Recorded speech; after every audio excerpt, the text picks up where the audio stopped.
আসসালামু আলাইকুম, আপনাদের সবাইকে স্বাগত জানাচ্ছি এখনকার আলোচনায়। আপনাদের সঙ্গে আছি আমি সিরাজুল ইসলাম। দর্শক, তুরস্কের রাজধানী আঙ্কারায় মার্কিন নেতৃত্বাধীন নেটো জোটের শীর্ষ সম্মেলন অনুষ্ঠিত হলো। সেখানে আজকে দ্বিতীয় দিনে ডোনাল্ড ট্রাম্প ইরানের সাথে যুদ্ধবিরতির যে চুক্তি বা 14 দফার যে সমঝোতা চুক্তি সই হয়েছিল তা শেষ হয়ে যাওয়ার কথা তিনি বলেছেন। এরপরে তিনি আরও বেশ কিছু গুরুত্বপূর্ণ কথা বলেছেন, যেগুলো খুবই উদ্বেগজনক।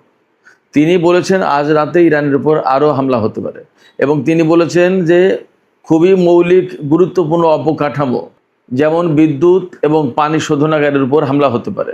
এরপরে ইরানের যে তেল রপ্তানির প্রধান কেন্দ্র খার্ক দ্বীপ, তার উপরে গত রাতে হামলা চালিয়েছে এবং আজকে আবার হামলা চালাতে পারে। এরপরে তিনি সরাসরি ঘোষণা দিয়েছেন হরমুজ প্রণালী এলাকায় আবার আমেরিকা নৌ ব্লকেড শুরু করতে পারে। সবার জাহাজ চলতে পারবে, ইরানের জাহাজ চলতে পারবে না। এছাড়া এরই মধ্যে ইরানের উপর কিন্তু তেল নিষেধাজ্ঞা আরোপ করেছে, অর্থাৎ ইরানের তেলের উপর থেকে নিষেধাজ্ঞা প্রত্যাহার করে নিয়েছিল গত 17 জুন 14 দফা সমঝোতা সই হওয়ার পর, কিন্তু সেই নিষেধাজ্ঞা আবার বহাল করলো। তার মানে দাঁড়াচ্ছে ইরান কিন্তু এখন আর তেল বিক্রি করতে পারবে না। এরই মধ্যে হরমুজ প্রণালীতে একেবারেই তেল ট্যাঙ্কার চলাচল, তেলবাহী জাহাজ চলাচল কমে গেছে। যেখানে চুক্তি সইয়ের পর গড় পড়তা 32টি করে জাহাজ চলছিল, সেখানে আজকে মাত্র 4টি জাহাজ চলেছে। এর একেবারেই স্বাভাবিক প্রতিক্রিয়া পড়েছে তেলের বাজারের উপরে। তেলের বাজারে গড় পড়তা ব্রেন্ট ক্রুড এবং ওয়েস্টার্ন টেক্সাস ইন্টারমিডিয়েট, যেটা এই দুটো মিলে গড় পড়তা শতকরা 5 ভাগ দাম বেড়েছে। তার মানে পরিস্থিতি আবার অনেক বেশি উত্তপ্ত।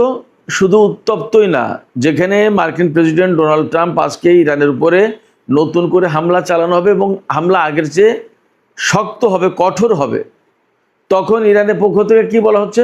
ইরানের প্রেস টিভি জানিয়েছে একটি নিরাপত্তা সূত্রের বরাত দিয়ে যে ইরান এই নীতি গ্রহণ করেছে, আমেরিকা যদি একটা জায়গায় হামলা চালায় তাহলে ইরান দুটো লক্ষ্যবস্তুতে হামলা চালাবে, অর্থাৎ আমেরিকা যে মাত্রায় হামলা চালাবে তার ডাবল হামলা চালাবে ইরান। এটা ইরানের এই মুহূর্তের নীতি। বাস্তবতা হচ্ছে ইরান যখন তার সর্বোচ্চ নেতাকে জানাজা এবং দাফনের চূড়ান্ত প্রস্তুতি নিচ্ছে, অর্থাৎ আগামীকাল দাফন, সেই মুহূর্তে আমেরিকা ইরানের উপর নতুন করে যুদ্ধ চাপিয়ে দেওয়ার ব্যবস্থা পাকাপোক্ত করছে। এখানে সবচেয়ে বড় প্রশ্ন হয়ে দেখা দিয়েছে, এই যুদ্ধ কি ছোটোখাটো পর্যায়ে থাকবে, নাকি ইসরায়েল জড়িয়ে যাবে এবং বড় রকমের সংঘাত শুরু হবে? পিট হেগসেথের ইসরায়েল সফর বাতিল করা কিন্তু একটা গুরুত্বপূর্ণ ইঙ্গিত। সুপ্রিয় দর্শক, এখন আমি এই সমস্ত বিষয় নিয়ে বিস্তারিত আলোচনা করব। বিশেষ করে ইরানের যে সামরিক প্রস্তুতি এবং ডোনাল্ড ট্রাম্প যে কিভাবে হামলা চালাতে চাইলেন, এই সমস্ত বিষয় নিয়ে আমি একদম ডিটেলস আলোচনা করার চেষ্টা করব। এর পাশাপাশি তেলের বাজার এবং আন্তর্জাতিক বাজার কোথায় যাচ্ছে, কি হতে যাচ্ছে, আবার বিশ্ব অর্থনীতি, সেই বিষয়গুলো আমি খুঁটিয়ে খুঁটিয়ে তুলে ধরার চেষ্টা করব। আশা করি আপনারা শেষ পর্যন্ত সঙ্গে থাকবেন। একই সাথে আমি এই কথাও তুলে আনার চেষ্টা করব যে পাকিস্তান, বিশেষ করে পাকিস্তান সরকার ইরান এবং আমেরিকার মধ্যকার যুদ্ধবিরতির ব্যাপারে যে মধ্যস্থতা করেছে এবং যে সফলতা অর্জন করেছিল তা কি ম্লান হয়ে যেতে বসেছে, এ বিষয়েও আলোচনা থাকবে। আশা করি আপনারা শেষ পর্যন্ত সঙ্গে থাকবেন। আর ভিডিও যদি ভালো লাগে তাহলে লাইক, কমেন্ট, শেয়ার করবেন এবং চ্যানেলটি সাবস্ক্রাইব করে সাথেই থাকবেন। দর্শক, চলুন মূল আলোচনায় চলে যাই। মূল আলোচনার শুরুতে আমি বলি, তুরস্কের আঙ্কারায়, রাজধানী আঙ্কারায় গতকাল থেকে মার্কিন নেতৃত্বাধীন নেটো জোটের শীর্ষ সম্মেলন শুরু হয়েছে। এই সম্মেলনে নানা রকমের কথা হয়েছে। এই সম্মেলনে তুরস্ক আমেরিকার কাছে দাবি করেছে যে তাদের কাছে F-35 জঙ্গি বিমান বিক্রি করতে হবে, কারণ তাদের টাকা দেওয়া রয়েছে এবং তুরস্ককে আমেরিকা দিতে চেয়েছিল। সেই চুক্তি করে, ওয়াদা দিয়ে, প্রতিশ্রুতি দিয়ে কেন দেবে না, এরকম কথা বলেছে। এই ব্যাপারে ইসরায়েলের প্রধানমন্ত্রী বেনিয়ামিন নেতানিয়াহু বলেছে যে না, তুরস্ককে F-35 যুদ্ধ বিমান দেওয়া যাবে না, কারণ তুরস্ক আমেরিকার সেই মানের বন্ধু না, ততটা বিশ্বস্ত বন্ধু নয়। তার মানে মাঝে মাঝে যে দোকান ইসরায়েলের প্রধানমন্ত্রী বেনিয়ামিন নেতানিয়াহুকে কিছু লক্ষ্য করে কিছু সমালোচনামূলক বক্তব্য দেয়, এই কারণে এরদোগান একদম পরীক্ষায় পাশ করা বন্ধু না। যদিও ইসরায়েলের সাথে তুরস্কের সব ধরনের মোটামুটি লেনদেন চলে, তারপরেও তুরস্ক ইসরায়েলের বা আমেরিকার পরীক্ষিত বন্ধু হতে পারেনি এখনো, কিন্তু এরদোগান এখনও নেটো জোটে থাকেন। তিনি আমেরিকার কাছ থেকে F-35 নেওয়ার চেষ্টা করেন এবং ইসরায়েলের সাথে সম্পর্ক মোটামুটি মেনটেন করেই চলেন। যাই হোক তাই হোক, মধ্যপ্রাচ্য এবং সিরিয়ার পরিস্থিতি কি করে দিয়েছে আপনারা তো সবাই জানেন। সেখানে এই যে আল সারাকে বা জোলানি, তাকে ক্ষমতায় আনিয়ে কি অবস্থা করছে, এবং ইসরায়েল তো সিরিয়াকে প্রায় পুরোটাই কন্ট্রোল করার অবস্থায় চলে গেছে। এরদোগান যে কি করবেন এবং কি প্ল্যানে আছেন আল্লাহ মালুম, আমরা দেখার অপেক্ষায় থাকলাম। যাই হোক, এই আঙ্কারায় নেটো জোটের শীর্ষ সম্মেলনে ডোনাল্ড ট্রাম্প তারপরেও বলেছেন যে তিনি তুরস্কের কাছে F-35 যুদ্ধ বিমান বিক্রি করবেন, এবং দেখা যাক আদৌ তিনি বিক্রি করেন কিনা। কারণ তিনি যা বলেন আর তিনি যা করেন দুটো এক না, এবং তিনি যা বলেন আর তিনি যা করতে পারেন তাও এক না। কারণ ডোনাল্ড ট্রাম্প বলতে পারেন মুখে অনেক কথা, তা কিন্তু সব করতে পারেন না। যেটা ইসরায়েলি আইপ্যাক চায় না সেটা তিনি করতে পারেন না। ইরানের সাথে যুদ্ধের ব্যাপারে ডোনাল্ড ট্রাম্প না চাইলেও ওরা চায়, এবং ডোনাল্ড ট্রাম্পকে তাই করতে হয়। ব্যাপারটা এরকম। সেক্ষেত্রে তুরস্ককে F-35 জঙ্গি বিমান দেবে কিনা আমরা অপেক্ষা করে দেখি কি হয়। এরপরে এই নেটো সম্মেলনে তিনি গ্রিনল্যান্ডকে কিনে নেওয়ার বা আমেরিকার নিয়ন্ত্রণে থাকা উচিত বলে ঘোষণা দিয়েছেন, কিন্তু সেখানে গ্রিনল্যান্ডের পক্ষ থেকে বলা হয়েছে যে গ্রিনল্যান্ডের জায়গায় থাকবে, এটা বিক্রির জন্য না, এটা কাউকে দেওয়া হবে না। তার মানে নেটো জোটের ভেতরে যদিও সহমর্মিতার কথা অনেক আছে, অনেক প্রতিশ্রুতি আছে, কিন্তু আসলে নেটো জোট স্বাভাবিক অবস্থায় নেই। নেটো জোটের নেতাদের তিনি ব্যাপক সমালোচনা করেছেন, এবং ইরানের বিরুদ্ধে যুদ্ধের সময় আমেরিকাকে নেটো জোট কেন সহযোগিতা করেনি সেই ক্ষোভ তিনি ঝেড়েছেন এখানে। তবে যে চূড়ান্ত ডিক্লারেশন হয়েছে তাতে নেটো জোটের সদস্যরা বলেছেন যে হরমুজ প্রণালী একদম উন্মুক্ত থাকা উচিত, এবং সবাই স্বাধীনভাবে এখানে জাহাজ চালাতে যাতে পারে সেই ব্যবস্থা করতে হবে। যদিও ইরান একদম সুস্পষ্ট করে আসতে ঘোষণা দিয়েছে যে হরমুজ প্রণালী অবশ্যই ইরানের নিয়ন্ত্রণে থাকবে, এবং ইরান নির্ধারিত রুটেই জাহাজ চলাচল করতে হবে, তার যেভাবে হোক প্রয়োজনে এর জন্য যুদ্ধ করতে প্রস্তুত ইরান। একদম ইরানের পরিষ্কার ঘোষণা। এটা গেল এক। দুই হচ্ছে ডোনাল্ড ট্রাম্প যে ইরানের উপরে নতুন করে হামলা চালানোর হুমকি দিয়েছেন, সেই ব্যাপারে বলেছেন যে ইরানের যদি কোনো একটা লক্ষ্যবস্তুতে আমেরিকা হামলা চালায়, তাহলে ইরান আমেরিকার দুটো লক্ষ্যবস্তুতে হামলা চালাবে। তার মানে দ্বিগুণ, 1:2। আমেরিকা একটা হামলা চালালে ইরান দুটো চালাবে। তার মানে ইরান এই যে মার্কিন হামলা বা তার সামরিক পরিকল্পনা, তার যত যা কিছু, তার ব্যাপারে ইরান খুবই সতর্ক আছে এবং খুব শক্ত অবস্থানে আছে। কোনো মতেই এখানে নরম কাটবে না, অর্থাৎ আমেরিকার সাথে কম্প্রোমাইজ করবে না, আপোষ করবে না, তাতে তত বড় যুদ্ধই আসুক না কেন। ইরানের প্ল্যান, ইরানের ঘোষণা, ইরানের প্রতিশ্রুতি এইরকম। সাথে সাথে ইরান বলছে যে 14 দফা যে সমঝোতা স্মারক সই হয়েছে ইরান এবং আমেরিকার মধ্যে, তা মানা আমেরিকার জন্য জরুরি। যদি তারা এই সমঝোতা স্মারক লঙ্ঘন করে তাহলে ইরান তার পাল্টা ব্যবস্থা নেবে। বাস্তব কথা যেটা হচ্ছে, ট্রাম্পের পক্ষ থেকে যে সমস্ত হুমকি দেওয়া হয়েছে এবং ইরানের পক্ষ থেকে যে জবাবি বক্তব্য দেওয়া হয়েছে, তাতে একথা পরিষ্কার বোঝা যায়। আমি সবসময় বলে আসি, আমেরিকার সাথে ইরানের বা ইরানের সাথে আমেরিকার যে দ্বন্দ্ব, ইসরায়েলের সাথে ইরানের যে দ্বন্দ্ব, এই দ্বন্দ্ব আসলে কোনো কূটনীতি দিয়ে মীমাংসা হওয়ার মতো দ্বন্দ্ব না। এটা একেবারে ভেতরগত দ্বন্দ্ব, আদর্শিক দ্বন্দ্ব, এবং বলা যায় যে জন্মগত দ্বন্দ্ব। সেই দ্বন্দ্ব কেন? সেই দ্বন্দ্ব যে কয়টা কারণে, তার একটা কারণ হচ্ছে যে ইসরায়েল হচ্ছে আল আকসা দখলকারী একটা দেশ, আল কুদস দখলকারী একটা দেশ।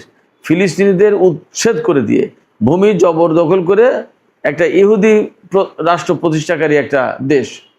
এরপরে আমেরিকা সেই শক্তিকে পেট্রোনাইজ করে এবং সেই শক্তিকে এই মধ্যপ্রাচ্যে আপার হ্যান্ডে তুলে তাকে দিয়ে মধ্যপ্রাচ্য কন্ট্রোল করায়। মধ্যপ্রাচ্যের কোনো দেশকে শান্তিতে থাকতে না দিয়ে ইরানের বিরুদ্ধে ম্যাক্সিমাম আরব কান্ট্রিকে লাগিয়ে দিয়েছে। এগুলো ইরানের অভিযোগ বা প্রেক্ষাপটটা এইরকম।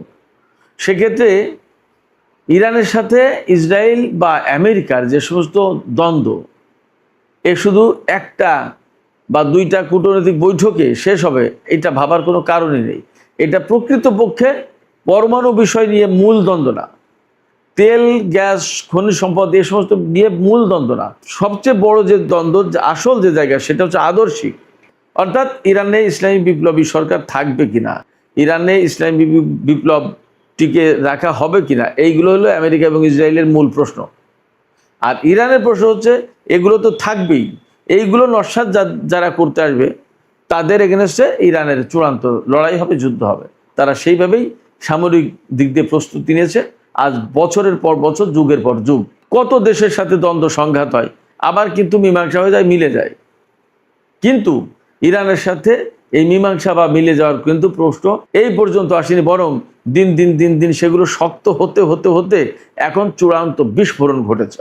এবং আমি সেই কারণে বলি যে আমেরিকার সাথে ইরানের যে চুক্তি সমঝোতা হয়েছে, এগুলো দিয়ে আমরা আশা করি যে দুনিয়ায় শান্তি আসুক, শান্তি চুক্তি হোক, স্থিতিশীলতা ফিরে আসুক, মানুষ নিরিবিলি বসবাস করুক, আন্তর্জাতিক বাজার স্থিতিশীল হোক, সব কিছু ঠিকঠাক হোক।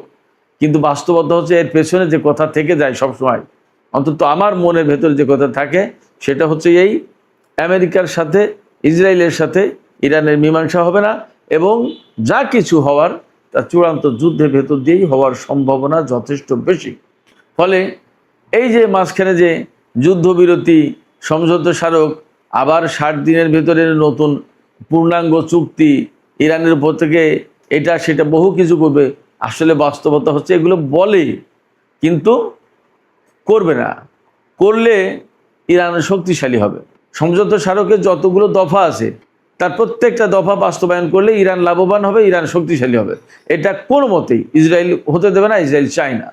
সেক্ষেত্রে ডোনাল্ড ট্রাম্প এখন যে ঘোষণা দিচ্ছেন যে ইরানের উপরে আরও কঠোর হামলা হতে পারে, আজ রাতেই হামলা হবে, ইরানের যে ডিস্যালিনেশন যে প্রজেক্ট সেগুলোর উপর হামলা হবে, অর্থাৎ লবণাক্ত পানি প্রক্রিয়া করে পানযোগ্য করে তোলার যে প্রকল্প তার উপর হামলা করবে। দেখেন, একেবারেই মানবিক ব্যাপার। এইটা কি সামরিক লক্ষ্যবস্তু হওয়া উচিত? তার পানি লবণাক্ত মুক্তকরণের যে প্রজেক্ট, এটা কি সামরিক লক্ষ্যবস্তু হওয়া উচিত? আমেরিকা তার উপর হামলা চালাবে। তার মানে কি ইরানের বেসামরিক অবকাঠামো ধ্বংস করে দিয়ে যে দেশের জনগণের উপরে একটা শাস্তিমূলক ব্যবস্থা নিতে চায়। তো যার কারণে ইরানকে অবশ্যই এখানে পাল্টা ব্যবস্থা নিতে হবে। ইরানের উপরে যুদ্ধ চাপিয়ে দেয়া তার মানে ইরানকে মার দেয়া। আমাকে আপনাকে যদি কেউ মারতে আসে তাহলে সেটা অপমান না? এই অপমান কি ইরান চুপচাপ বসে বসে দেখবে, সহ্য করবে? তা মোটেই না। ফলে অনেক বড় যুদ্ধ আবার শুরু হওয়ার আশঙ্কা তৈরি হলো, এবং এই আশঙ্কাকে সামনে রেখে, মাথায় রেখে ইরান তার প্রস্তুতিটা সেইভাবেই নিচ্ছে। যদিও ইরানের সর্বোচ্চ নেতার জানাজা দাফনের অনুষ্ঠান চলছে, কিন্তু তার যুদ্ধ প্রস্তুতিও কিন্তু থেমে নেই।